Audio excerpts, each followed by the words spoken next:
Pakistan Balochistan province లో Baloch liberation army BLA సంచలన చర్యకు పాల్పడింది. బలూచ్ రాజధాని క్వెట్టా నుంచి ఖైబర్ పఖ్తుంఖ్వా రాజధాని పెషావర్ వరకు వెళ్తున్న జాఫర్ ఎక్స్ప్రెస్ రైలుని హైజాక్ చేశారు. దాదాపు 500 మందితో ప్రయాణిస్తున్న రైలును బలూచ్ వేర్పాటువాదులు తమ ఆధీనంలోకి తీసుకున్నారు. ఈ దాడికి పాల్పడింది తామే అని కూడా స్వయంగా BLA ప్రకటించుకుంది.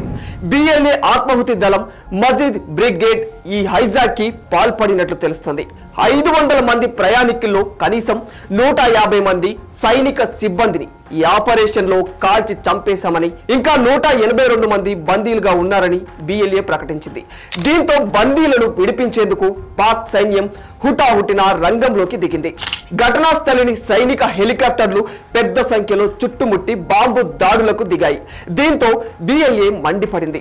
సైనిక చర్యలు తక్షణం నిలిపివేసి రాజకీయ ఖైదీలుగా నిర్బంధించిన బలూచి నేతలు కార్యకర్తలందరినీ 48 గంటల్లోపు విడుదల చేయాలని, లేదంటే తమ దగ్గర ఉన్న బందీలందరినీ చంపేస్తామంటూ పాక్ సర్కార్ను BLA హెచ్చరించింది. దీంతో ప్రస్తుతం సైనిక చర్యలకు షహబాజ్ షరీఫ్ ప్రభుత్వం తాత్కాలికంగా విరామం ప్రకటించింది. అయితే Baloch liberation army Jaffar express రైలుని ఎందుకు హైజాక్ చేయాల్సి వచ్చింది? అసలు వీరి డిమాండ్ ఏంటి? పాకిస్తాన్లో ఉండే బలూచిస్తాన్ ఎందుకు పాక్ పై తిరుగుబాటును మొదలుపెట్టింది? వీటికి సమాధానం కావాలంటే ఈ వీడియోను ఎక్కడా స్కిప్ చేయకుండా చివరి వరకు పూర్తిగా చూడండి. ఇక వివరాల్లోకి వెళితే, నిజానికి బలూచిస్తాన్ వివాదం పాకిస్తాన్ ఇండియా విభజన తర్వాత ప్రారంభమైంది. స్వయం ప్రతిపత్తి కలిగిన ఏ రాష్ట్రాలు అయినా రెండు దేశాల్లో ఇష్టం ఉంటే చేరవచ్చు లేదా స్వతంత్రంగా ఉండవచ్చు అని బ్రిటిష్ వారు ఆఫర్ ఇచ్చిన సంగతి తెలిసిందే. అయితే 1948లో పాకిస్తాన్ స్వయం ప్రతిపత్తి కలిగిన బలూచ్ రాష్ట్రమైన కలాత్ ని స్వాధీనం చేసుకుంది. పాకిస్తాన్ సైన్యం బలూచ్ భూభాగంలోకి ప్రవేశించి ఒత్తిడి తీసుకురావడంతో 1948 మార్చి 27న అహ్మద్ యార్ ఖాన్ విలీన పత్రంపై బలవంతంగా సంతకం చేయాల్సి వచ్చింది. అప్పటి నుంచి అక్కడి జాతీయవాదులు తిరుగుబాటు చేస్తూనే ఉన్నారు. విభజన సమయంలో బలూచిస్తాన్లోని అతిపెద్ద రాచరిక రాష్ట్రమైన ఖాన్ ఆఫ్ కలాత్ భారత్ లో చేరాలని కోరుకుంది. ఆ తర్వాత జిన్నా సమక్షంలో బలవంతంగా బలూచిస్తాన్లోని కలాత్, మక్రాన్, లస్ బెలా, కరాన్ చేరాల్సి వచ్చింది. ఈ నేపథ్యంలో 2000 సంవత్సరంలో పుట్టిందే బలూచ్ లిబరేషన్ ఆర్మీ BLA. సహజ వనరులను కాపాడుకొని గ్రేట్ బలూచిస్తాన్ ఏర్పాటు చేసుకోవాలన్నది వీరి లక్ష్యం. గత 5 ఏళ్లుగా ఈ పోరాటం తన పంతా మార్చుకొని మిలిటెన్సీ బాట పట్టింది.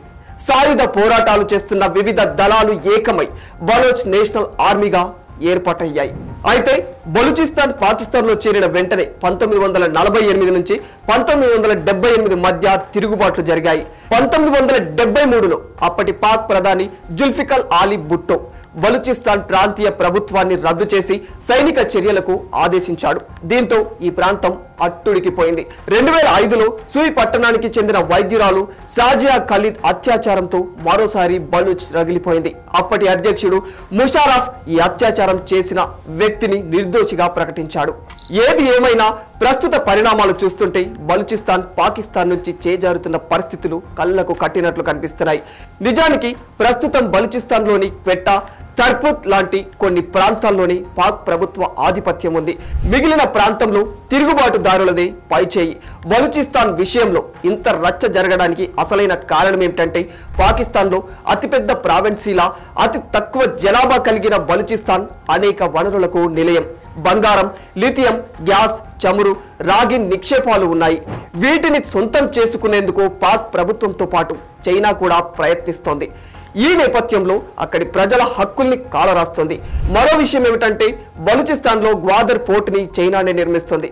చైనాలోని జిన్జియాంగ్ ప్రావిన్స్ ని గ్వాదర్ పోర్ట్ ని కలుపుతూ రోడ్డు మార్గాన్ని నిర్మిస్తుంది చైనా. దీంతో తమ వనరులని చైనా కొల్లగొడుతుందనే భావన బలూచ్ ప్రజల్లో స్ట్రాంగ్ గా ఉండిపోయింది. చైనాకు చమురు లేదా ప్రపంచంతో వాణిజ్య సంబంధాల కోసం మలక్కా జలసంధిపై ఆధారపడుతుంది. ఎప్పుడైనా భారత్తో ఉద్రిక్తతలు పెరిగితే ఈ మార్గంలో చైనా నౌకల్ని భారత్ దిగ్బంధించవచ్చు.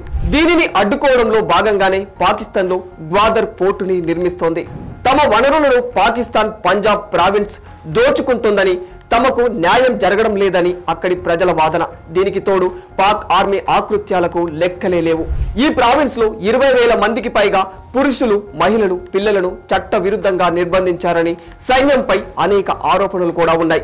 మహిళలపై అత్యాచారం చేసి చంపేసేవారు, ప్రభుత్వానికి ఎదురు తిరిగిన వారిని కిడ్నాప్ చేసి చంపేసేవారు. కొన్ని సందర్భాల్లో గోళ్లు పీకేసిన, తలలలో రంధ్రాలు ఉన్న మృతదేహాలు దొరికాయంటే బలూచిస్తాన్ పై పాక్ ప్రభుత్వ అరాచకం ఎలాంటిదో అర్థం చేసుకోవచ్చు. వాస్తవానికి పాకిస్తాన్ లో ఇతర రాష్ట్రాలతో పోలిస్తే బలూచిస్తాన్ అభివృద్ధికి నోచుకొని రాష్ట్రమని చెప్పుకోవచ్చు. ఎక్కువ విస్తీర్ణంలో ఉన్న బలూచిస్తాన్ పాక్ విస్తీర్ణంలో దాదాపు 44% ఉంటుంది. ఇక్కడ శతాబ్దాలుగా మనుగడ సాగించిన బలూచ్ తెగ వల్లే ఈ ప్రాంతానికి బలూచిస్తాన్ అనే పేరు వచ్చింది. ఇదిలా ఉంటే పాక్ ప్రభుత్వం ఇప్పటి వరకు బందీలు ప్రాణ నష్టం గురించి నోరు మెదపడం లేదు. పాకిస్తాన్ బలగాలు ఘటన జరిగిన ప్రదేశానికి వెళ్ళాయి. ఇప్పటికే BLA పాక్ ఆర్మీ మధ్య తీవ్ర ఘర్షణ జరిగింది. రైల్వే అధికారుల ప్రకారం రైలులోని 9 కోచ్లలో 450 మంది ప్రయాణికులు, సిబ్బందితో ఎలాంటి కాంటాక్ట్ లేదని తెలుస్తోంది. మరోవైపు పాక్ దళాలు ఏదైనా ఆపరేషన్ నిర్వహిస్తే బందీలను దారుణంగా చంపేస్తామని BLA హెచ్చరిస్తోంది. మహిళలు, పిల్లలు, బలూచ్ ప్రయాణికులు, ఖైబర్ పఖ్తూన్ఖ్వా ప్రయాణికుల్ని BLA వదిలేసినట్టు తెలుస్తోంది. ముఖ్యంగా పంజాబ్ ప్రాంత ప్రయాణికులను బందీలుగా తీసుకుంది. For more videos like this, subscribe Big TV channel.